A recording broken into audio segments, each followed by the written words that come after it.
Crash and Learn Mission 3. Our target? Duna. Our mission? Land on one of the icy poles. The time limit? 60 minutes. Let's go, crash harder and learn faster. As always, before you start building your rocket for a mission, you need to know about the requirements of the mission, especially the delta V necessary to go where you want to go. So let's bring up our favorite interactive delta V map and enter Kerbal as the start location and Duna as our target location. We can easily see that we need our usual 3400 delta V for low Kerbal orbit. A transfer to Duna and an optimal transfer window will cost us around 1700 delta V. When performed correctly, the Duna landing will cost no delta V at all. Why? Because you can use parachutes to land safely. Well, that only applies to most of the locations on Duna, but the poles are a bit special, as we will see later during the mission. Now that we know the delta V requirements, let's get started with building the rocket. This time we will only bring one Kerbal, so we picked the smallest command pod. For a proper lander, we of course need the following: a parachute, a heat shield, a decoupler, a tank, our favorite engine, the Terrier, and some landing legs. We place those on the 4 outer tanks to make the base of the lander wider and more stable. And something that is easily forgotten: when you land on a body with moderate to high gravity, add ladders, so that your Kerbals can get back on the rocket and into the command pod. Just to be on the very safe side, let's add some solar panels for power generation. Now that the lander is done, let's put it into a nice fairing and continue with the transfer stage. We're going for the next tank diameter and the Terrier engine again. It gives us a nice thrust weight ratio above 1 and we get about 2000 delta V out of it. Okay, next step, our first stage. That will bring us all the way to low Kerbal orbit. Yeah, that's right, we aim for a single stage to bring us to orbit. We go for the next bigger tank diameter and choose 2 vector engines. They provide enough thrust for a thrust weight ratio of 1.3 and close to 3700 delta V. That should get us to low Kerbal orbit. Let's go, first test launch. Ignition in 5, 4, 3, 2, 1. Lift off!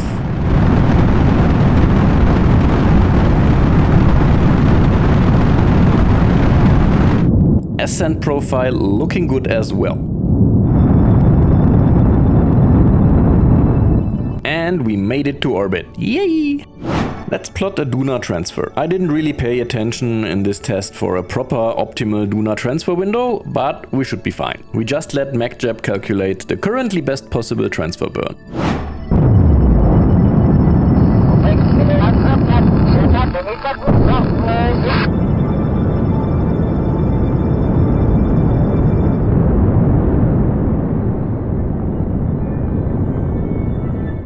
Since this is just a test flight, we land anywhere on the surface, not necessarily the poles.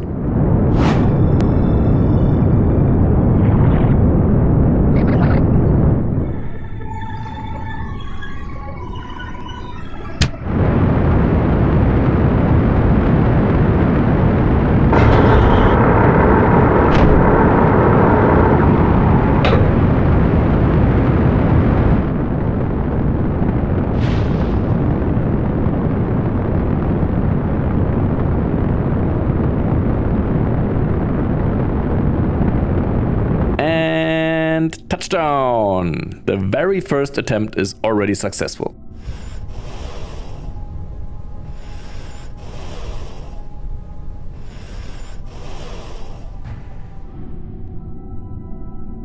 Let's head back into Duna orbit again and check if we have enough delta V to even make it back to Kerbal maybe.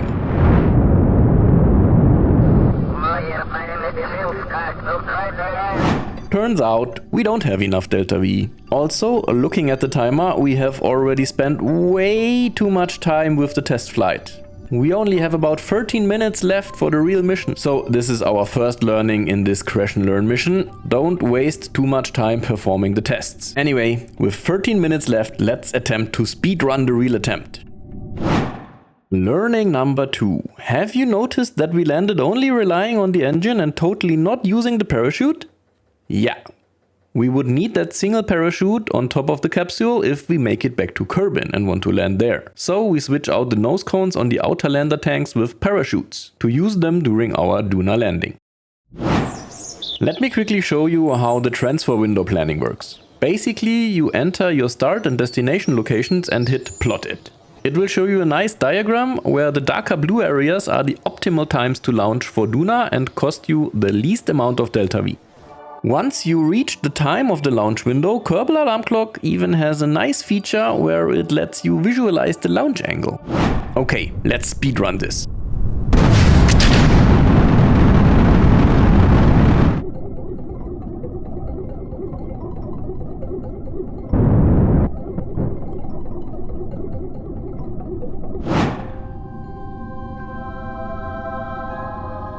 And time is up. Hands off the keyboard. Unfortunately, we only made it back to Duna's sphere of influence. But now the timer has hit 0. We did spend way too much time with the test run. Let's see what we learned in this episode. Actually, it is not that much in this episode, because it was pretty much straightforward. Learning number 1, watch the timer.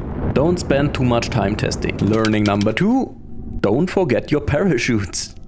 But the chat agreed with me that it would be nice to see if our rocket design could theoretically fulfill the mission, so let's try it. We struggled a bit with finding the correct settings and timing for the parachutes, but in the end we found it and they worked nicely, saving us a lot of delta V during descent. The poles are apparently very high above sea level, so you don't get to do a full engine-less descent with only the parachutes, you still need to brake a bit.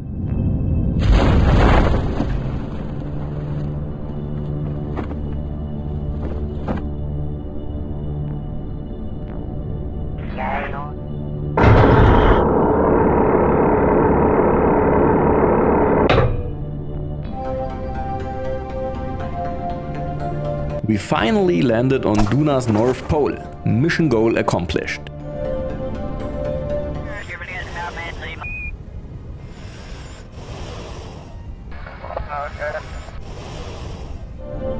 But now let's find out if we can make it back to Kerbin.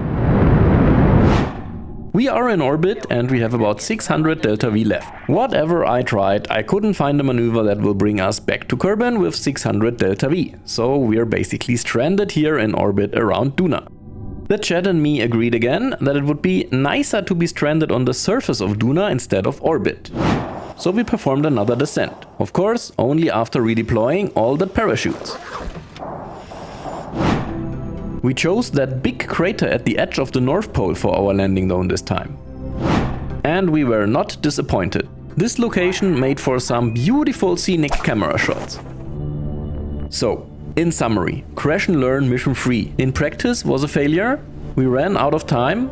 But in theory though, our vehicle was able to successfully perform the mission and land on Duna's pole, even get back to orbit. The main lesson learned here was not to waste too much time testing, but just go for the real thing as soon as possible. I hope you enjoyed Mission 3 of Crash and Learn, and we see each other for Mission 4 again. Sneak peek, Valentina is stranded in an inclined orbit around Kerbin with exactly 0 fuel left. For sure we need to rescue her. But we will only have the command chair available to do it. That's gonna be a challenge. So, see you for Mission 4. Until then, crash harder, learn faster.